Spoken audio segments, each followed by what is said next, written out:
Hey guys, welcome back to another lesson. Today I want to talk about something that is incredibly important, but also quite difficult for many guitar players. Touch. When we talk about touch on the guitar, we're not only talking about how we pick the strings or how much pressure we apply with the fretting hand. A huge part of touch also comes from the way we use bending and especially vibrato.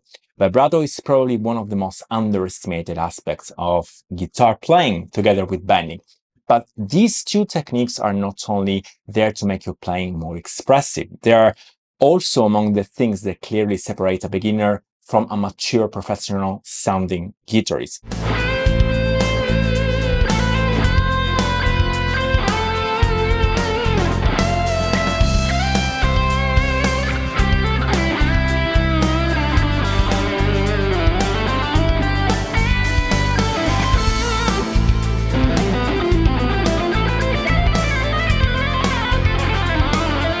There are basically two ways to approach bending and vibrato.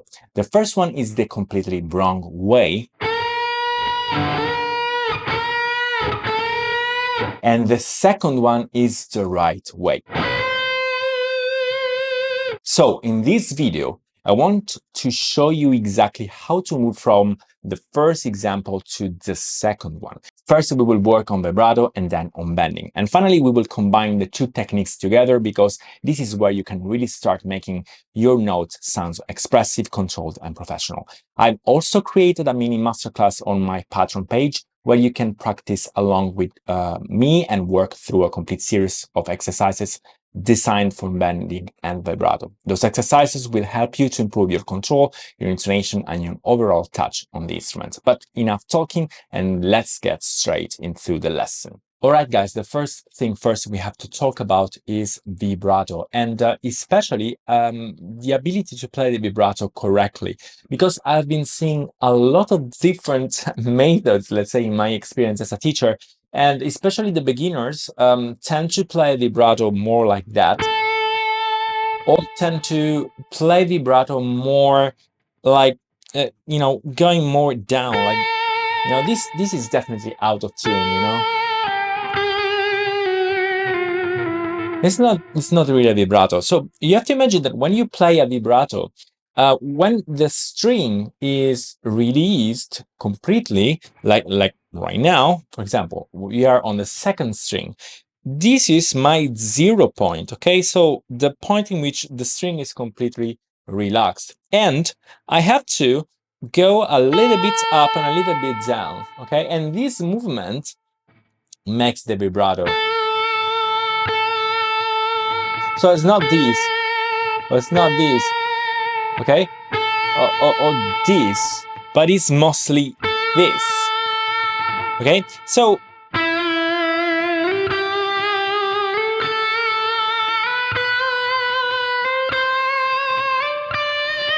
and the same goes when we are on the first string, or also on the lower string.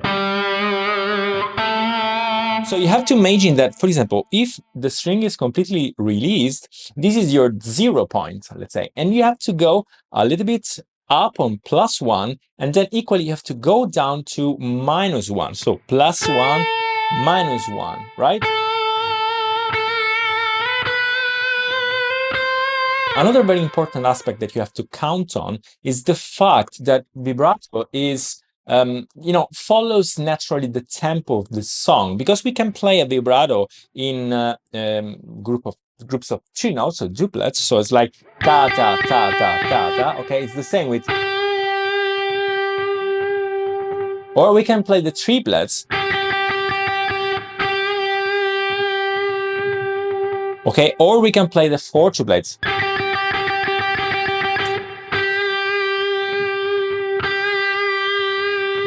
Okay, so it's something that goes together with the tempo of the song. So the more the tempo is fast, the more we tend to play triplets or duplets, and the more the tempo is slower, the more we tend to play 4 triplets. Okay, so it's like very very slow tempos. Maybe they make it, they maybe want faster vibrato. Okay, a faster and also wider vibrato. Also count that vibrato must be generally wide.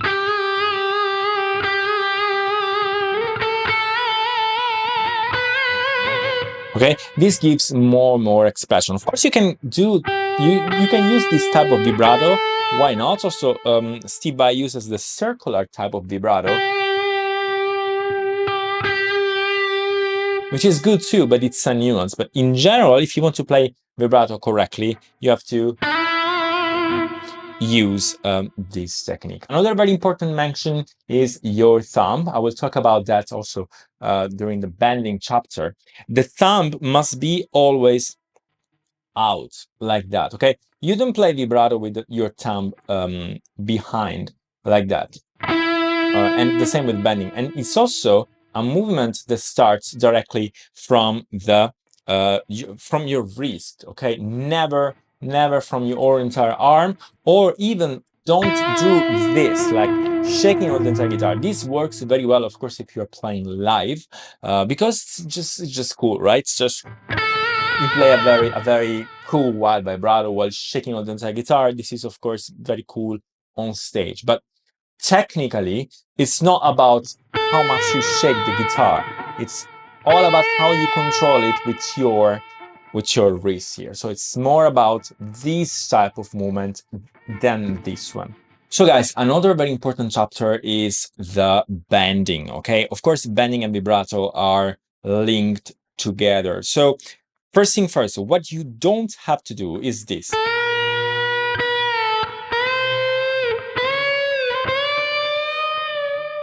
Okay, things like that are absolutely forbidden. So first thing first you have to do is putting your thumb out. Hello. So your thumb out actually gives you the ability to give strength to your strings. Okay, so it's all about moving your wrist, again, not the entire guitar, but just your wrist. And your thumb is the pivot point. So when you play single notes, then it's normal that your thumb goes back. This is very important, okay? But when you play bending, your thumb goes out like that. And you push and you try to reach the next note. So first exercise that I suggest you to do is listen to the following notes and then you try to reach it.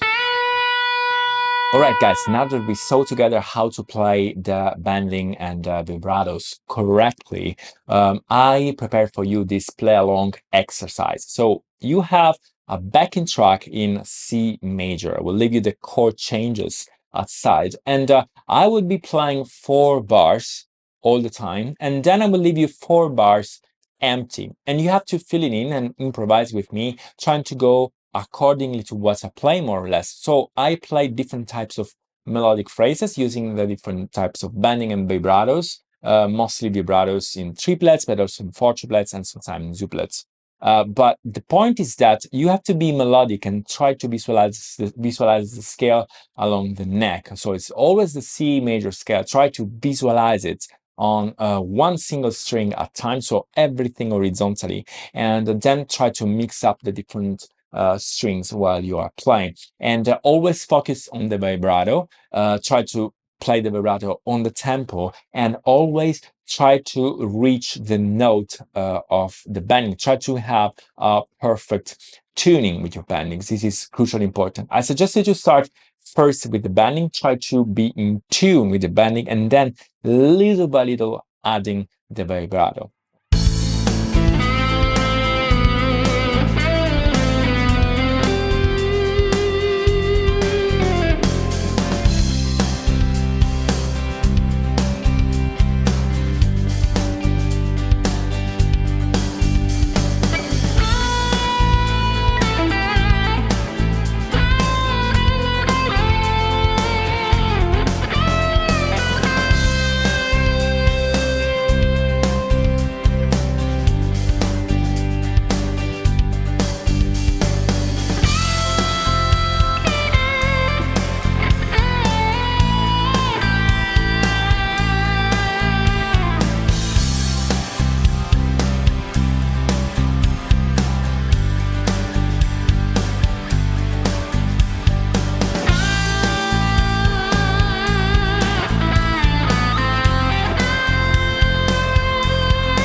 All right, folks, thanks a lot for watching. It's everything I have for today.